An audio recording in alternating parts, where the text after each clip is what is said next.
Representative Natalie Blais, Senator Joe Comerford.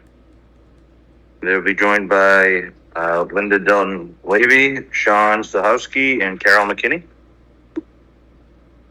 Thank you, Mr. Chair. Can you hear me? Ken. Thank you, Chair Cusack, Chair Moran, for taking us out of order, and thank you for allowing us to appear before you virtually. I cannot begin to tell you how much the virtual option has meant to residents in every corner of the Commonwealth when it comes to making their voices heard in hearing rooms like this one. So thank you for that. I want to address the state-owned land payment in lieu of taxes, or SOL, pilot program today. It is the longest running pilot program in the Commonwealth, and today 297 of our 351 cities and towns receive this compensation in recognition of the state's purchase and control of tax-exempt land. In 2020, as you heard, the state auditor issued a report that found that the Commonwealth's pilot program had two critical weaknesses. It was chronically underfunded, and the current formula disproportionately disadvantages rural, less affluent areas in central and western Massachusetts. Thanks to the leadership of the House and Senate, we closed the identified funding gap in a record 2 budget seasons and continue to increase necessary funding for the program in the FY24 budget. This is incredible progress, but the formula continues to be inequitable. And as a result, rural communities are very much SOL and disincentivized from participating in the program at all. The report found that dissatisfaction with the SOL pilot program has led local officials to oppose further acquisitions of land by the state. This land plays a critical role in helping the Commonwealth meet its climate goals, and we need more, not less protected, but not at the expense of our rural communities who are already struggling financially. I'm proud to have refiled H2714 alongside Senator Comerford's companion bill this session. Respectfully ask that the committee report the bill out favorably. In changing the formula, there is an opportunity to increase equity across the state, lifting up our rural communities, some of whom are stewarding tens of thousands of acres of protected land. Today, we have a panel who can speak much more eloquently to the importance of this legislation, and Senator Comerford is also here virtually to speak to the bill following this esteemed panel. With that, I'll turn it over to Linda Dunleavy, the Executive Director of the Franklin Regional Council of Governments and Chair of the Rural Policy Advisory Commission. Thank you, Mr. Chair. Thank you, Madam Chair, for taking me out of order.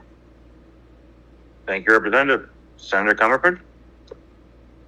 Mr. Chair, it's very kind of you. I think I'll play cleanup. I'll bat cleanup if that's okay, and we'll hear from the panel. Thank you, Chair.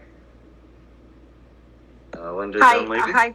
Thank you. Hi, I'm Linda Dunleavy. As Representative Blais said, I'm from the Franklin Regional Council of Governments and Chair of the Rural Policy Advisory Commission.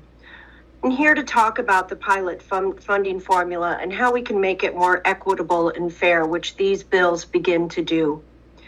With the Municipal Modernization Act, the pilot formula changed to provide greater reimbursement to municipalities with high, fast-growing property values.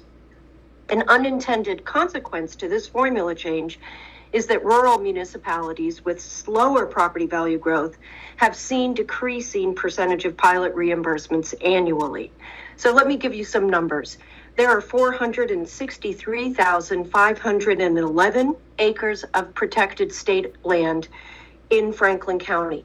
4 of our 26 communities have more than 40% of their land protected as state-owned land.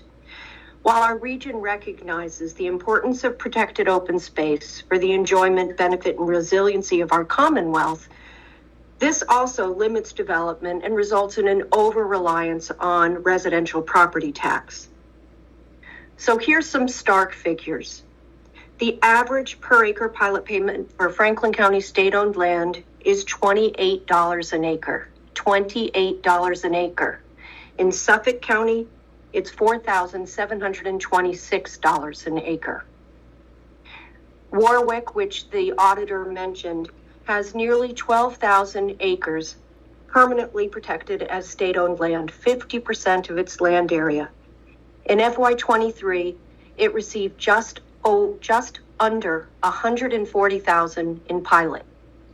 Conversely, Bedford, with less than 700 acres of permanently protected state-owned land, received $1.5 million. And even though property value has grown in all 26 Franklin County towns, it's grown at a lower rate, and the Department of Revenue Division of Local Services is assuming that 17 of 26 Franklin County towns will actually receive a lower percentage of pilot in FY24. The disparity is stark, it's inequitable, and it's unfair. State-owned land in Franklin County is largely state parks used for hiking, biking, snowmobile, and other recreational activities. Our municipalities are required to have emergency personnel and equipment to respond to emergencies on this land. They're required to maintain roads leading to these parks. Our protected forest sequesters carbon and helps Massachusetts meet its carbon neutral goals. Our protected farmland produces food for all of the Commonwealth's residents and helps ensure food security for our state. And our protected watershed provides safe and plentiful drinking water to Eastern Mass. The responsibilities that our rural municipalities bear and the value of their land for our Commonwealth's resiliency goals deserve fair and larger pilot payments. We support this legislation. We encourage you to support this legislation and make even bolder changes to pilot to really remedy this stark inequity in the Commonwealth. Thank you so much. I think Thank you. Carl goes next. Is that right, Senator Comerford? I think that Sean or Carol?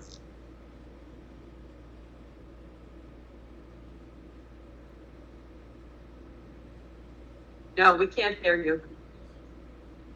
Carl, you're on mute. Are we good now? Now, yes. Okay. Chairman Moran, Chairman Cusack, and honorable members of the Joint Committee on Revenue, thank you for the opportunity to share our story with you. My name is Carl McKinney. I'm the town administrator for the town of Clarksburg, coming off a 5-year term on the select board and prior to that, Finance Committee. We're on the Vermont border. We're an 8,000 acre community. The Commonwealth owns 4,300 acres in our town, and our pilot payment, when I was on the Finance Committee in the year 2002, was $28,000. This fiscal year 23, it's $26,000. We're not where we were 21 years ago. That translates to $6.58 per acre. And we're not a city clearly, but we also have public water, public sewer. I have a pre-K through 8 elementary school. We have some big city problems. We have an ACO on our water system. We have an ACO on our sewer system, and our state aid went up less than 1% this year. Now, when I was the chairman of the Board of Selectmen in 2014, prior to my becoming administrator, the then administrator and I worked on having an idea as to what we were losing, and this is again in 2014, in property taxes. At that time, if that property had been in private ownership, we would have gotten $264,000 in payments.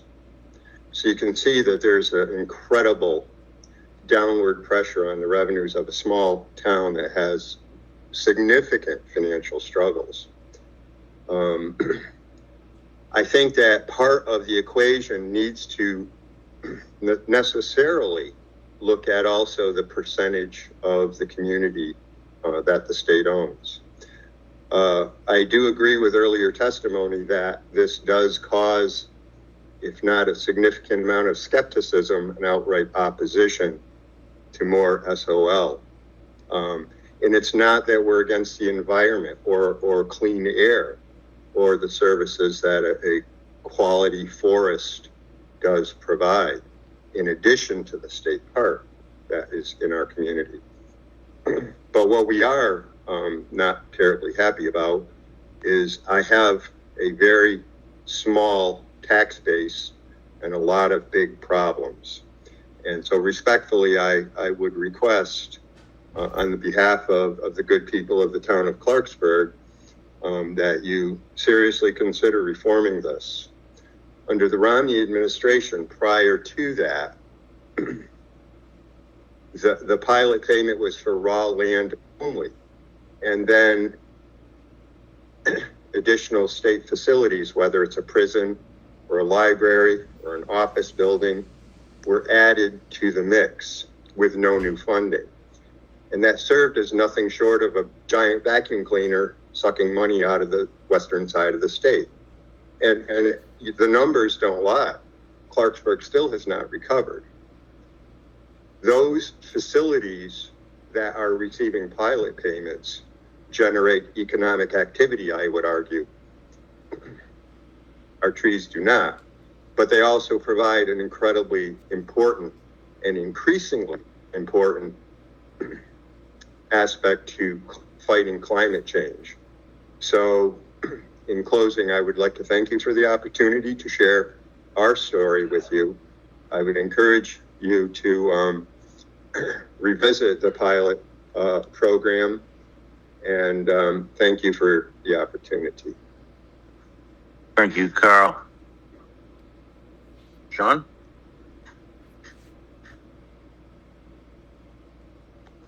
Sean could not join us, so we're going straight to Senator Comerford. Oh, is Sean there? Yeah, sorry, I guess. Oh, nice.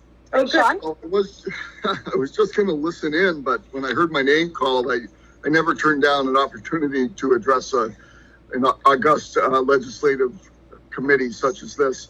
I've submitted written comments, so I will be very brief, and I just want to offer support to what my colleague Carl from Clarksburg outlined, what Linda has outlined, Rep. Blais, and what Senator Comerford will close with.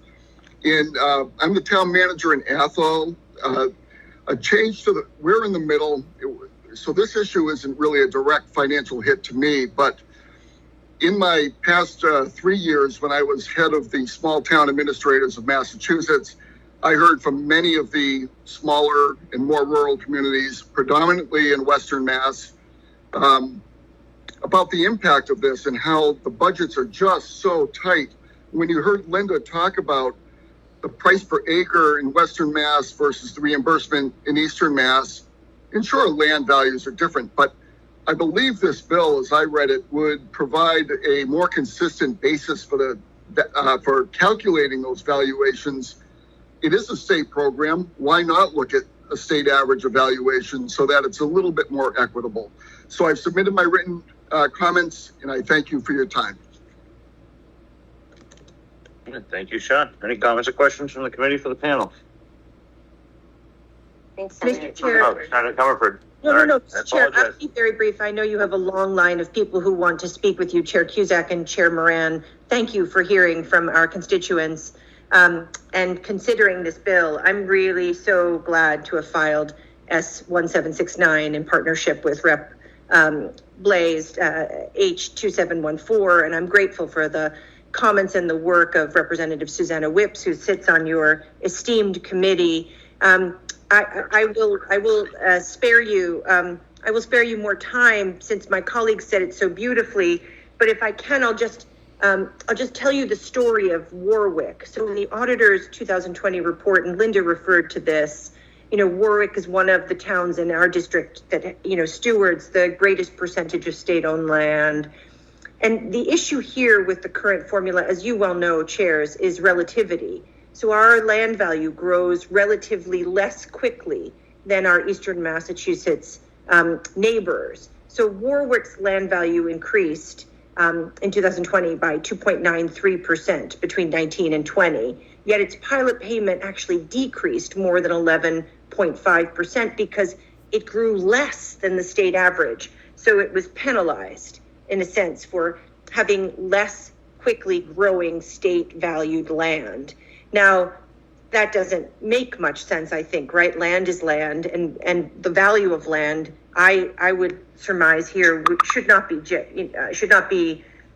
judged by its relative value, because the communities who steward it, need the full value of that land as a statewide good.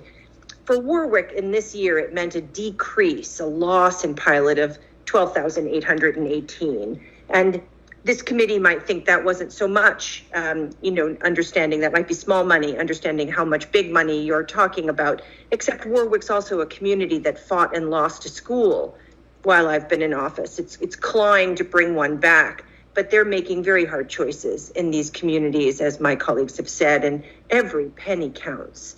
So if we can find a more equitable, regionally equitable way to look at the value of state-owned land, especially in the climate paradigm that's been presented to you, I think we'd be doing a whole lot of good for a lot of the Commonwealth. So thank you so much for your strong consideration. Thank you, Senator. Representative Whips. I will be very brief, Mr. Chairman, and I appreciate you indulging me. One thing my terrific panel did not mention was the Quabbin Reservoir, which when I stand in my backyard prior to all the trees growing tall, I could see it. 4 towns were flooded in the 1930s and disincorporated to provide water, not for the people who live around it, but currently the MWRA provides water from our reservoir to 3 million people in the Commonwealth, which is a huge number of people. And it's, that's a contribution made by our part of the state that shouldn't be forgotten. Every time you turn on your water, you should think about those 4 communities and the sacrifices that were made by those communities. And just again, I appreciate Representative Blais saying that just because you have state-owned land, it shouldn't put you SOL when it comes to taking care of your constituents and your folks. So I appreciate the panel, and happy to see you all today. Thank you very much. Anyone else? Thank you. Next up is